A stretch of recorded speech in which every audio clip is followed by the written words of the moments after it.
Yeehaw, partner. I don't know why my knee just made that loud popping noise, but we're gonna move on from that. So if you've seen the title of this video, which you would have had to do to click on the video, you know what this is. So let's get into it. This is gonna be about Emma 2020 versus Clueless, which, if you didn't know, Emma and Clueless are based off the same book by Jane Austen, which is also called Emma. So we're going to be talking about characters and kind of comparing them to each other. Emma. So first off, we got Emma Woodhouse / Cher Horowitz. So first off, Emma is, the first word that I'm thinking of to describe her is the worst. I wouldn't say that that's entirely accurate. Emma's like a very spoiled and flawed human being, but that's not entirely her fault. It's also because of her status in society. She's very rich, and since she kind of runs her father's estate, she has a certain level of power and status that is greater than most of the people in her area. So she's pretty big deal, and so she has kind of no real moral compass internally. So Emma she's an interesting character. I think Jane Austen once said that she was the type of character who only she would love, and none of the readers would probably really enjoy Emma. I thought that Anya Taylor-Joy, who played her in the movie, was really good, and she was able to give Emma a sense of humanity, and kind of just made her a really likable character, even though she's very much so not a likable character on paper. Ew! Get off of me! Ugh, as if! So moving on to Cher. Cher is played by Alicia Silverstone in Clueless, and she's a pretty iconic character. She's great. Cher is a bit different from Emma, because I'd say that Cher, while she is pretty and popular and all of the things that Emma is kind of described as being in obviously different terms, while she is all of those things, I would say that just based off of the fact that Cher is in high school and Emma is not in high school, and is even, I believe, 4 years older than Cher, because Cher is, I believe, 17 in Clueless and Emma is 21 in Emma. So because of those different things, they're just in kind of different places in life, and their statuses are different though similar. So I wouldn't say that Cher has quite as much control in the situations that she kind of meddles in, and so it's less of a manipulative thing and more of Cher just being a high schooler, not really knowing what she's doing, even though she is completely confident that she knows exactly what she's doing.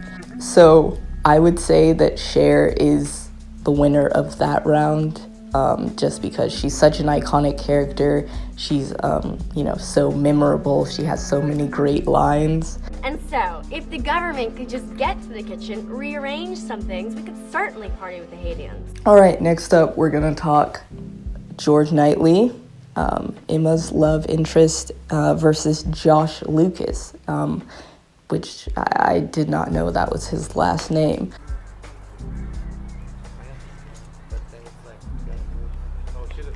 So Knightley is played by Johnny Flynn, who is an actor I'm actually pretty familiar with, because I used to watch Lovesick and loved him in Lovesick. I definitely thought it was interesting how Johnny Flynn did such a good job with it being a period piece, because Lovesick is a very modern show, but I never once doubted that he was from the time period that he was in. So that was really cool to see. Knightley is pretty different from Josh in that Knightley is I think like 16 years older than Emma. And he doesn't live at their house. He's a landowner in his own right. He's also pretty rich, which is kind of a big difference between Cher and Josh in Clueless. And so he doesn't necessarily play the same role as Josh, though he does play a similar role. He's more of like a mentor or a friend to Emma, whereas Josh is very much so stuck in like her stepbrother role for most of the movie.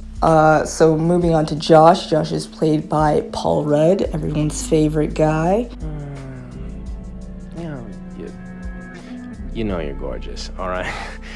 Josh is kind of an interesting character because he's supposed to be like a pretty likable guy. He's like a broke college student who kind of, I don't know if he necessarily stays with Cher and Mr. Horowitz, but he does come over quite often because he is her ex-stepbrother. So he's supposed to be very likable and kind of relatable because he's broke, he's funny, he, you know, is still trying to figure out what he wants to do with his life. However, I don't have like the best opinion of him.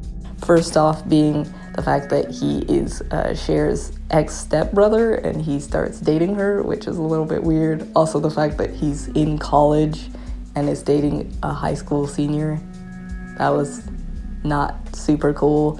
And also just the fact that like comparing him to Knightley is more of a friend and mentor to Emma, and so when he like reproves her, it's out of like a place of like love and mutual respect, whereas when Josh is like kind of going after Cher, a lot of times it feels like he's just kind of nitpicking her, which was not something I enjoyed as much on, you know, later viewings of Clueless. So I'd say that Knightley wins. Okay, next up we have Harriet Smith versus Ty. Miss Woodhouse? You will never guess what has happened. Robert Martin has offered me his hand. Miss Smith is played by Mia Goth in the Emma movie. And I have to say, it's not a super huge role. I think that Mia Goth does a great job with you know, the time and the things that she was given in the film to do.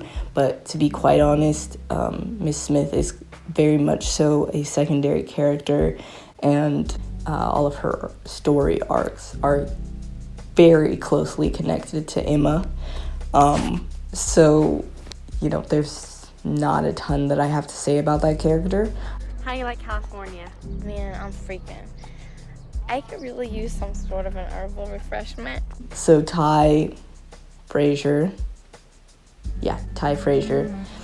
was played by Brittany Murphy. Ty is a pretty great character. I think that she's definitely like the galvanizing character for the plot of Clueless.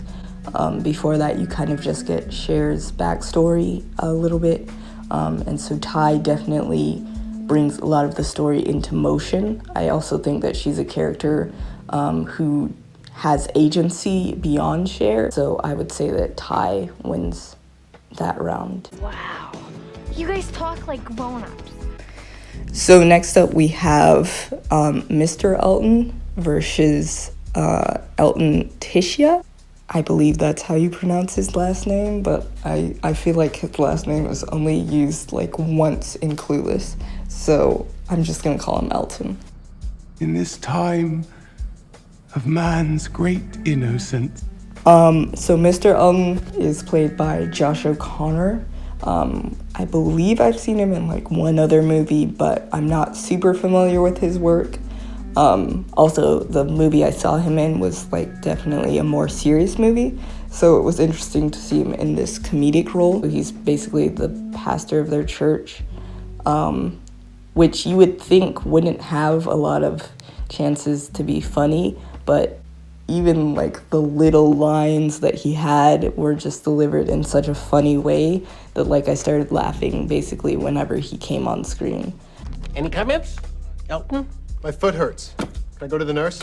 Elton from Clueless was played by Jeremy Sisko. What can I say about Elton? Has a great sense of style, is very hot. So yeah, I think Elton wins because he's hot. No, I would say that Mr. Elton wins because Josh O'Connor was so great in that role, even though it was, you know, a bit of a smaller part. 1, 2, 3, 40. Next up, we have Mr. Frank Churchill versus Christian. Felicities of rapid motion have been felt. So Mr. Churchill is played by Callum Turner. So I believe I've seen him in one other movie, which was more of a serious movie. And I would say that he did a great job with Mr. Churchill. Mr. Churchill is, he doesn't really come into the movie until like halfway in the movie. I would say where Ty is the galvanizing character for Clueless, Mr. Churchill is the galvanizing character for Emma. Callum Turner and Anya Taylor-Joy had a good amount of chemistry, so it was very believable for them to be love interests. I think that's all I can say about Mr. Churchill. What do I have to say about Christian? So Christian's kind of similar to Mr. Churchill in that he doesn't really appear in the movie until pretty late into Clueless. I wouldn't say that he has as much of an effect on the plot because he definitely loses a lot of the plot lines that Mr. Churchill has in the movie and I assume in the book. I would say that Mr. Churchill wins just because he has more bearing on the plot, even though Christian is, you know, a very interesting character and kind of iconic. He just doesn't have a ton to work with. You to work with Michael.